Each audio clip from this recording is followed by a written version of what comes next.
bosan. Assalamualaikum warahmatullahi wabarakatuh. Alhamdulillahirabbil alamin. Wa bihi nasta'inu ala umurid dunya waddin. Asyhadu an la ilaha illallah wa asyhadu anna sayyidana Muhammadan abduhu wa rasuluh. Allahumma shalli wa sallim wa barik ala sayyidina Muhammad wa ala alihi wa ashabihi ajma'in. Alhamdulillah, anak-anakku santri baru Madrasah Aliyah Raudhatul Thalabah. Mari pertama kita buka hati kita untuk merenungi nikmat Allah, sehingga syukur akan muncul dengan sepenuh penghayatan. Mari kita renungi nikmat Allah yang telah sampai pada kita. Pertama, keberadaan kita sebagai makhluk yang paling mulia sebagai manusia. Coba bocah-bocah renungi, awake dhewe dadi manungsa iki karepe sapa? Tentu semuanya mutlak karena Allah. Selamat awake dhewe didadekne manungsa. Padahal atas kehendak Allah pula makhluk-makhluk di sekitar kita terwujud. Untung awake dhewe ora didadekne coro, ora didadekne codot. Ini harus kita sadari sepenuhnya sebelum kita melanjutkan pembicaraan. Yang kedua, alhamdulillah, setelah kita dijadikan manusia, Allah berikan petunjuk pada kita sehingga kita memahami arti hidup, bahwa kita berasal dari Allah dan akan kembali kepada Allah. Nikmat berikutnya, kesehatan, rezeki, dan berbagai hal yang ada pada kita, sampai hal yang mempertemukan kita pada saat ini, yaitu dituntunnya kalian semua untuk menjadi santri di Madrasah Aliyah Raudhatul Thalabah. Ini juga walaupun tampaknya ini keinginan kita atau harapan kita, tapi kalau tidak ditakdirkan oleh Allah, kita juga tidak akan berada di sini. Mungkin enek sing buaya pengen daftar yang sekolah favorit, ono entek-entekane nek thalabah. Jangan dianggap jeketek, tapi itulah tuntunan hidayah Allah. Apa kita lek sing nek sekolah favorit mesti lu habis nilang thalabah ora. Karena madrasah kita, Madrasah Aliyah Raudhatul Thalabah ini adalah madrasah yang insya Allah kita membawa misi untuk mengawal, mengamankan, mengembangkan, dan mengamalkan paham Ahlussunnah wal Jamaah. Itu nikmat-nikmat yang telah kita terima. Nah, setelah kita berada dalam satu majelis, mungkin di antara anak-anakku ada yang sudah tahu siapa saya. Mungkin yang dari Madrasah Sanawiyah Raudhatul Thalabah tahu, dan yang berada di sekitar. Tapi juga tidak menutup kemungkinan ada yang memang belum mengenal sama sekali. Ya ora apa-apa tak kenal dulu. Yang penting setelah ini kita akan menjadi kenal.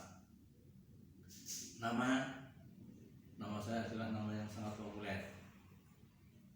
Dan ini dalam sejarah Islam juga menjadi nama yang legendaris, karena pada masa kekhalifahan Abbasiyah ada masa kejayaan di mana di situ ada cerita sufi namun yang dikemas dalam bentuk apa ya?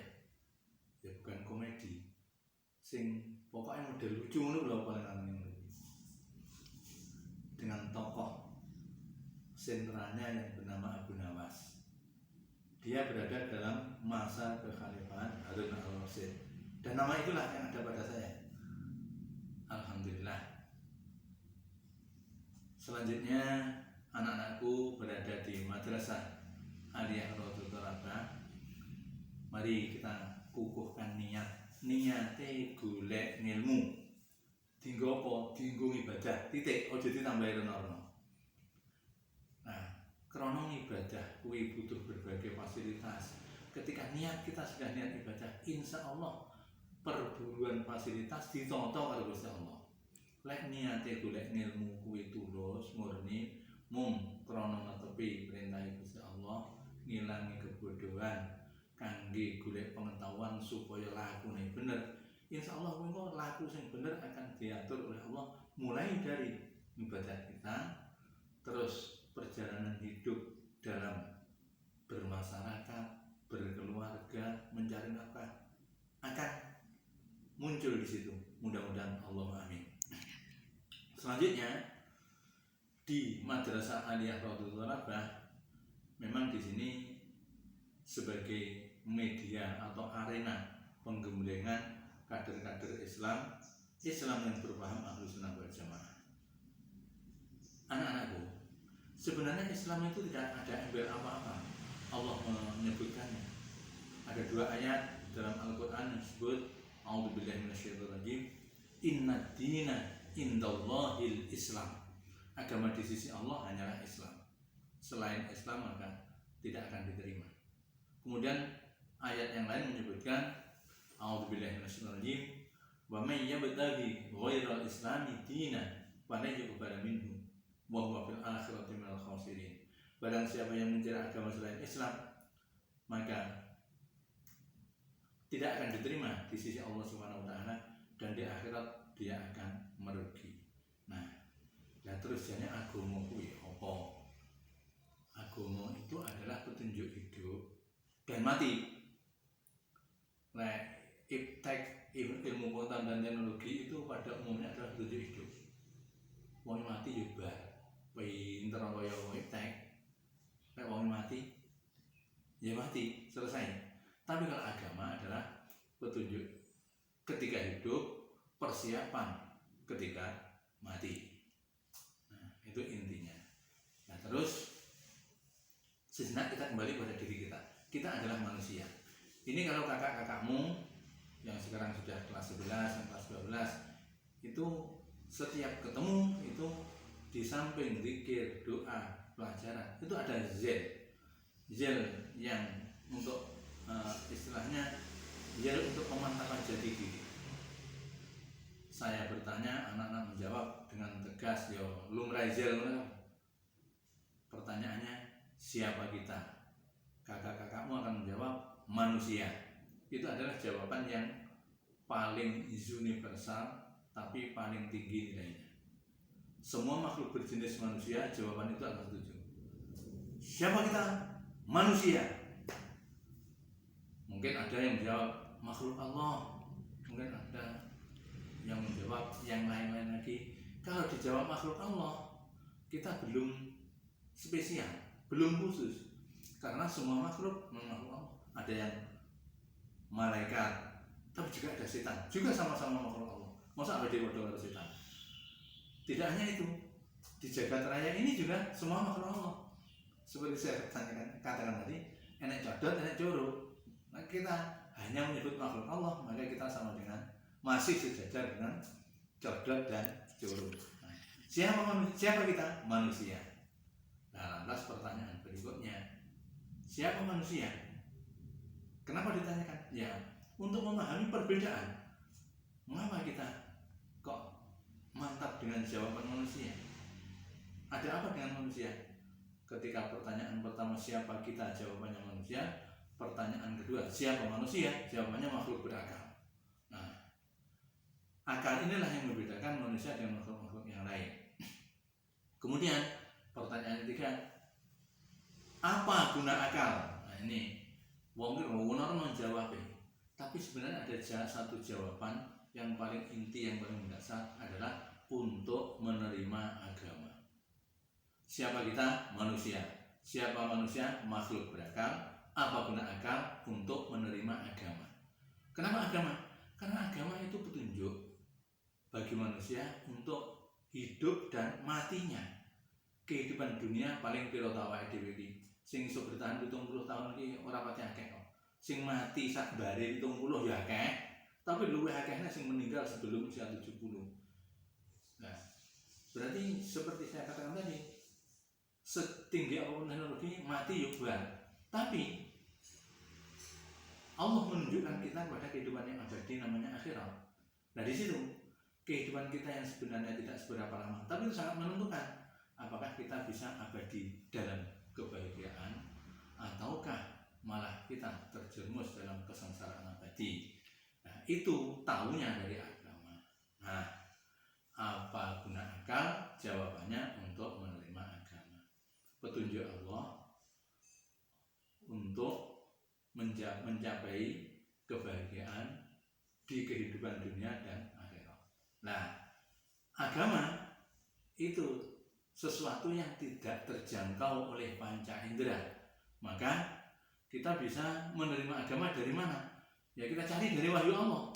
Allah sendiri yang memberi petunjuk berupa wahyu, dan bagi kita manusia di akhir zaman, petunjuk itu yang diterima oleh junjungan kita Nabi Agung Muhammad SAW.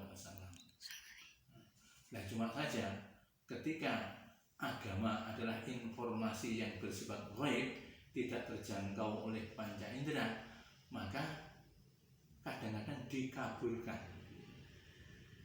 Bahkan Islam sendiri ditafsiri dengan tafsir yang macam-macam. Ini yang baru-baru ini ada penafsiran konyol. Enak orang-orang yang muacak jadi ustaz, muacak jadi penceramah, tapi kalau ilmu itu ora jelas. Pernah dengar yang namanya Gus Nur, Ustadz Nur Sugi, nah terus menafsirkan ayat Al-Quran, innama yakhsyallaha min ibadil ulama. Jadi nih, ulama dia pokoknya semua dikira Gusti Allah, walaupun dia kambing atau ayam, kalau takut pada Allah dia ulama. Ya kentuk bang ini. Nah, maka kita harus mengkaji ilmu dengan benar. Maka kajian ilmu yang benar itulah yang berada dalam bingkai yang disebut Ahlus Sunnah wal Jamaah. Apa itu? Sabda Rasulullah, wasataf tariku ummati ala salasin wa sab'ina firqatan. Umatku akan terpecah menjadi 73 golongan. An-najatu minha wahidatun wal baquna halka. Yang selamat hanya satu, lainnya binasa. Siapa yang selamat? Rasulullah menjawab, Ahlus Sunnah wal Jamaah. Sahabat bertanya, Mas Sunnatu wal Jamaah, apa itu ya Rasul? Apa itu As-Sunnah wal Jamaah itu? Ma ana alaihi yauma wa ashabi, apa yang ada pada aku saat ini dan para sahabatku. Dari amalan-amalan yang diamalkan, yang diajarkan oleh Rasulullah, diterima oleh para sahabat dan dikembangkan. Itulah Ahlussunnah wal Jamaah. Nah, kita menspesifikasi, mengkhususkan sing diarani paham Ahlussunnah wal Jamaah itu punya ciri-ciri. Ada imam-imam dalam menafsirkan. Panutan kita Rasulullah, tapi orang dalam menafsirkan ajaran Rasul itu macam-macam. Banyak juga yang tersesat. Apa yang kita hafal Al-Quran mesti selamat. Pembunuh Sayyidina Ali, Khalifah keempat, itu hafal Al-Quran. Tapi kalau mereka selamat, ya jelas tidak. Mereka adalah orang yang terjerumus dalam paham Khawarij. Nah, maka Ahlus Sunnah wal Jamaah itu kita pahami yang dalam menerima ajaran Islam itu ada bidang-bidang. Ketika mempelajari akidah, keyakinan, imam kita adalah Imam Abul Hasan Al-Asy'ari dan Abu Mansur Al-Maturidi. Kalau orang menyatakan akidah tidak bermuara pada beliau berdua, beliau memahami dari Rasul kemudian mengajarkan pada kita, berarti dikhawatirkan itu ajaran sesat. Kemudian dalam fikih, tata cara ibadah, kita mengikuti mazhab yang 4, Imam Hanafi, Imam Maliki, Imam Syafi'i, dan Imam Hambali. Kalau orang mengatakan tidak bermazhab, jelas mereka tersesat. Pastikan orang yang mengaku tidak bermazhab, dia tersesat. Orang boleh mengaku tidak bermazhab kalau ketemu langsung dengan Rasulullah. Kalau tidak ketemu berarti harus mencari guru. Kemudian di dalam akhlak, maka kita mengikuti Imam Al-Ghazali dan Imam Abdul Qasim Al-Junaidi. Nah, ini nanti dalam masa-masa belajar kita akan kita pelajari di Madrasah Aliyah Rohut Thalabah. Mudah-mudahan kita selalu bisa menerima ilmu dengan baik, ilmu bisa bermanfaat, dan betul-betul keberadaan kita ini menjadi pengikat yang akan menghantarkan kita sampai akhirnya nanti kita selamat di hadapan Allah Subhanahu wa taala, di dunia menggapai husnul khatimah, akhirnya bersama-sama wasiqal ladzina taqaw rabbahum ilal jannati zumara, semua berombongan dikirim menuju surga, kita ada di dalamnya. Amin ya rabbal alamin. Ihdinas siratal mustaqim. Wallahu muwaffiq ila aqwamit thoriq. Assalamualaikum warahmatullahi wabarakatuh.